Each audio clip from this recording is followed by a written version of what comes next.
नित्यानन्दकरी वराभयकरी सौन्दर्यरत्नाकरी निर्धूताखिलघोरपावनकरी प्रत्यक्ष माहेश्वरी प्रालेयाचलवंशपावनकरी काशीपुराधीश्वरी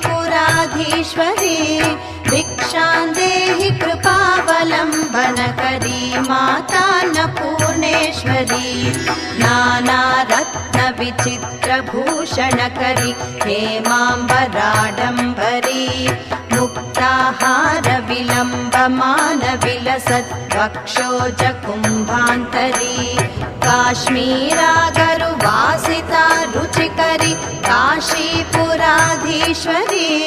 भिक्षां देहि कृपावलम्बनकरी मातान्नपूर्णेश्वरी।